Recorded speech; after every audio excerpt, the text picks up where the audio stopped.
People continue to call Charlie Kirk hateful, but tonight I'm showing you the receipts, and it's going to be from the people who knew him best. Watch this.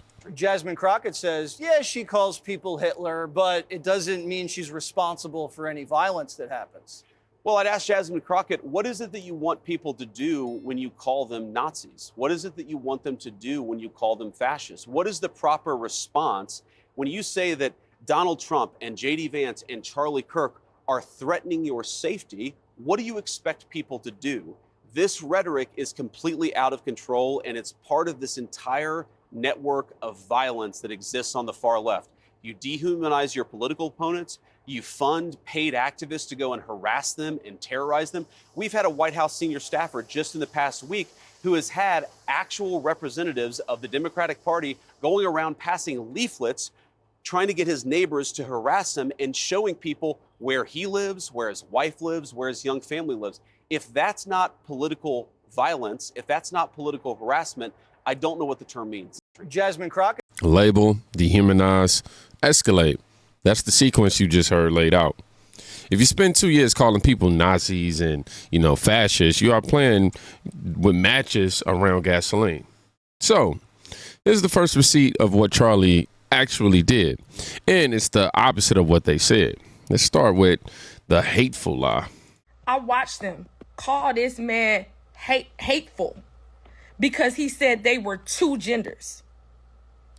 I watched him talk about biblical principles and be told to his face that he was hateful. Because telling young kids who have been indoctrinated once they left their home that it's okay, my body, my choice, my whatever, I can do whatever it is I want in this twisted, dark, demonic theology. I watched him go in those systems and systematically, bring young children out of demonic propaganda and indoctrination of the left, the wicked, liberal media telling kids to literally throw their life away and to do things that will send them straight to hell. Charlie Kirk went into them environments specifically because he loved children and he loved this nation and he saw where it was going. She says what a lot of us watched in real time.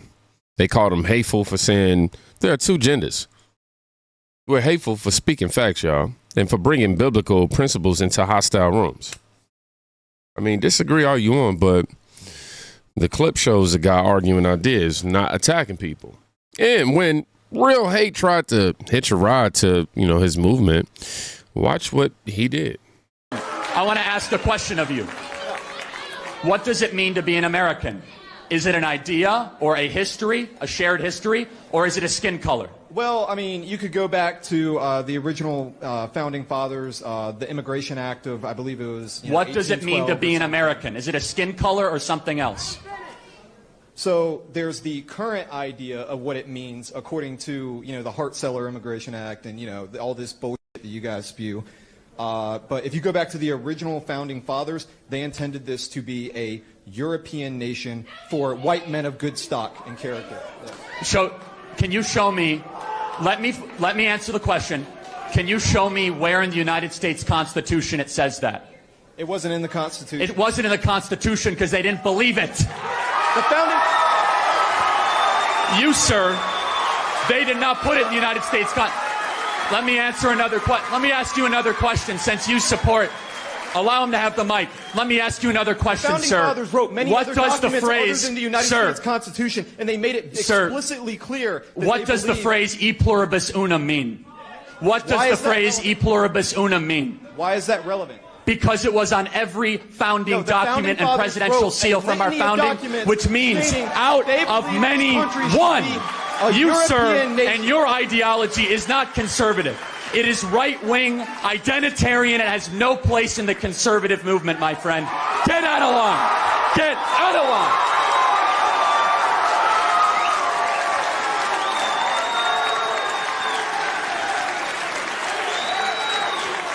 USA, USA, USA, USA, USA. Man, this matters.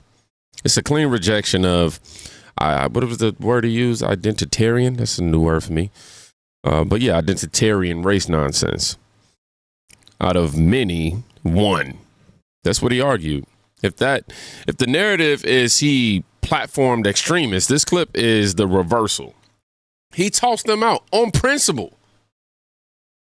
Now, here's where the internet starts a fire. To put King and Kirk on the same footing is an erroneous thing to do. While Kirk actually lived out the values that he talked about publicly, Dr. King did not. We know that Dr. King was involved in orgies. He liked to sleep with prostitutes, and that according to his best friend, Ralph Abernathy, he even beat up a few women. While Charlie Kirk believed in the fundamental tenets of the Christian faith and the virgin birth, that Jesus resurrected from the dead, and the literal existence of heaven and hell, Dr. King didn't believe in any of those things according to his very own writings. We also know that there was a philosophical difference between the two men when it comes to Marxism. Now, while it is true that both men denounced Marxism in public, unlike King, Charlie never advocated for a redistribution of wealth, for social justice. These are things that King did advocate for. And so it's safe to say that when Kirk denounced Marxism, he was being honest and truthful, whereas when King denounced Marxism, he was being a deceptive liar. Finally, when King was assassinated in 1968, there were a flurry of riots that took place across the country, whereas it's now been a few days since Kirk's assassination and we haven't seen any riots at all. This is a testament to the truth and conviction behind the words that Charlie Kirk spoke compared to the sophistry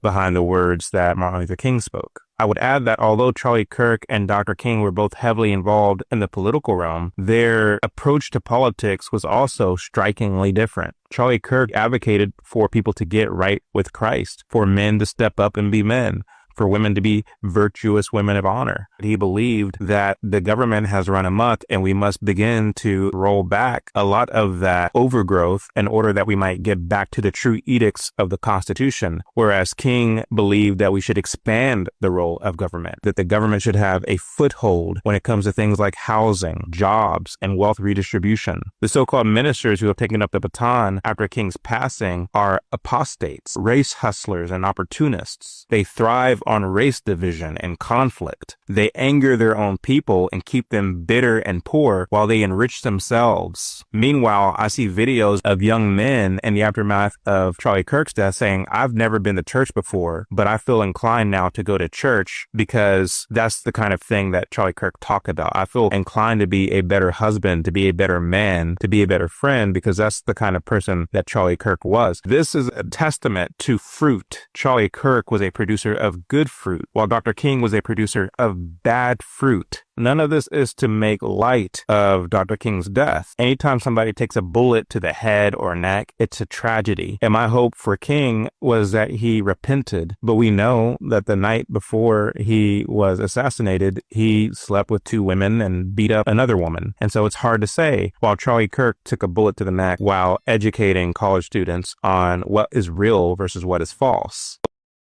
Controversial. For many, they're going to say absolutely. But the point of putting this here is very simple. His work forced hard conversations into the light. You can argue the compassion. You cannot argue that millions are wrestling with it. That's cultural impact. Love it or hate it. And when emotions peak, this is what was said at the vigil. Now, Charlie, boy, oh boy, I think whenever we watch these videos, we would get angry for Charlie.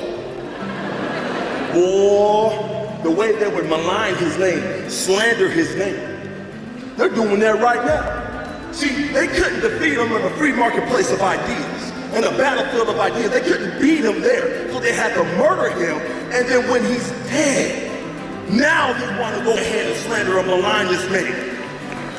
We must take up the mantle and stand in the gap for a man who stood in the gap for us.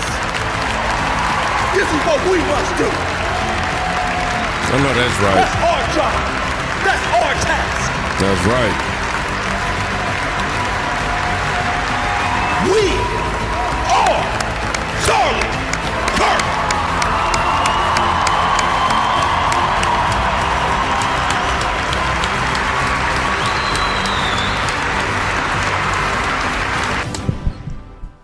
Oh, man. Rest in peace, Charlie Kirk, man. I love that. He said we couldn't beat him in the marketplace of ideas.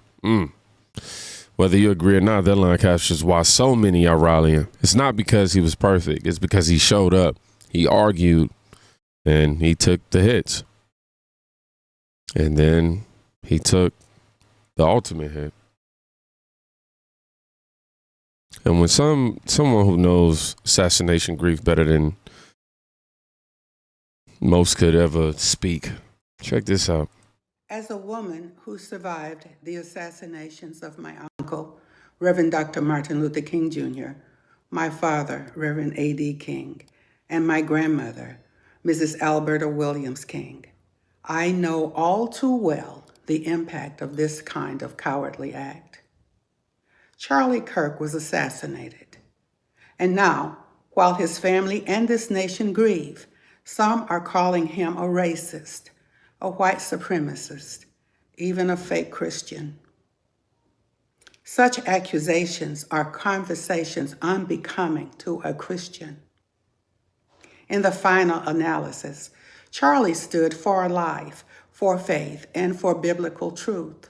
He wasn't afraid to say the name of Jesus in the public square, and he paid a price for it.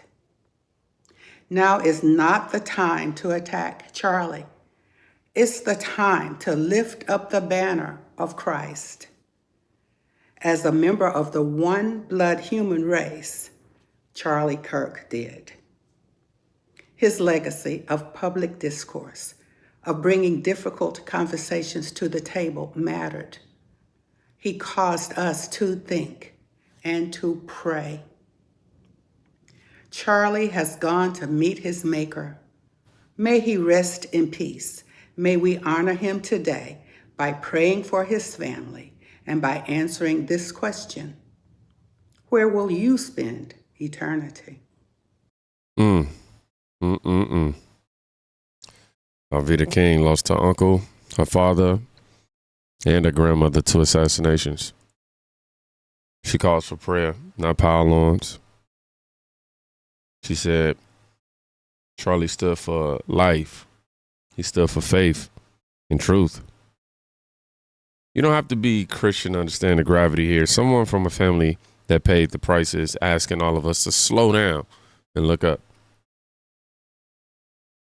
Here's my line in the sand. You don't have to like Charlie Kirk. You don't have to agree with him. But if our politics is now cheer the bullet and cancel the prayer, we didn't just lose a man, we lost the plot. If you made it to the end of this video, let me see. Put look up. If you made it to the end of this video, put look up. Y'all be safe. Please go check up somebody today. You can quite literally be saving their life. And I'm going to give y'all one in a day. My videos might be a tad bit shorter than normal. I got some things I got to take care of. And I know this month I haven't been uploading a lot, but in between getting some rest and dealing with family issues on top of political issues, Charlie Kirk passing away and stuff like that, I'm sure y'all understand. But y'all be safe.